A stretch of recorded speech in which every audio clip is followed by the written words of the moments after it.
ka mag-alala. Mamaya, papalitan natin yan para gumaling agad. Gloria, tara. Upo muna tayo dun.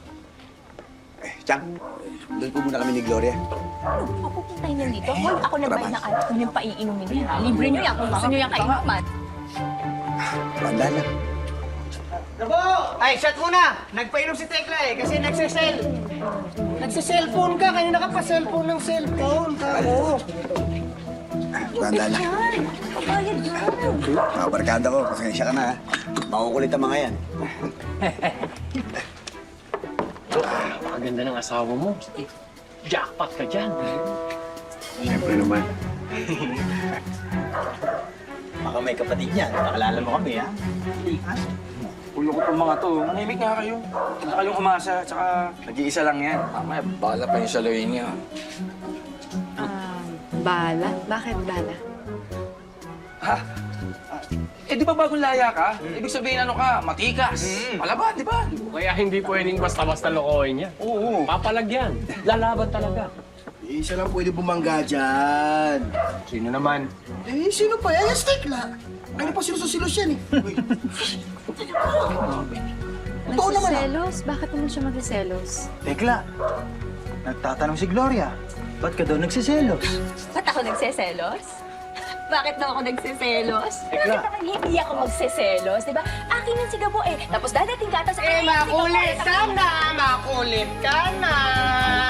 Okay, totoo naman ah. Makulit. Ha? Di hawak naman na mas maganda ako dyan. Di naman naman. At saka, sexy naman ako sa'yo, Te. Maputi ka lang. At saka matangkad. Hindi kami natatakot sa'yo. Hindi ka special dito. Tekla, tumigil ka na. Bakit? Sige na, magpapahinga na ako. Medyo sumasakit na rin kasi yung sugat ko eh. Masakit.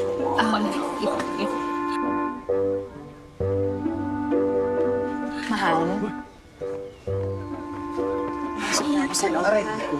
Sakit na kasi yung sugat ko eh. Hindi ka, sasama na kita. Tigilan mo. Sige na. Dito ka na sa mga kaibigan mo. Ayos lang ako. Sige, mauna na ako ah. Anong akala mo? Pag iinteresan ko yung lalaking yan? Eh mukha yung dugyutin. Mukhang hindi naliligo. Mukhang ang baho-baho. Kung gusto mo, sa'yo na.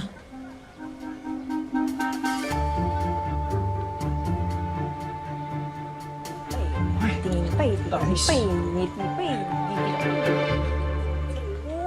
Tingin ka na mo. Tekla, upo nga. Hindi naman ka po eh. Di ba nag-usap na tayo? Ano ko ba hindi nakakaintindi? Alam niyo kung anong sitwasyon niya kung ba't siya nandito. Eh kasi ka po eh. Hindi ko nga matiis eh. Alam mo naman, mga bata pa lang tayo. Namamuna na ako sa'yo. Tapos biglang papasok yung misti sa bangus na yan. Tapos kukunin ka lang sa akin. Ganun-ganun lang yun. Hindi ko kaya. Hindi ko talaga kaya. Tekla, Sorry. tumigil ka. Ginagawa natin to para protektahan siya. Huwag ka mag-isip na kung ano-ano. Tekla naman. Hirap mo naman sabihan. Hindi ka ba nakakaintindi?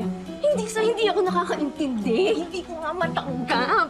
Tekla, huwag mo pairanin yung pagiging bata mo. Makinig kayo.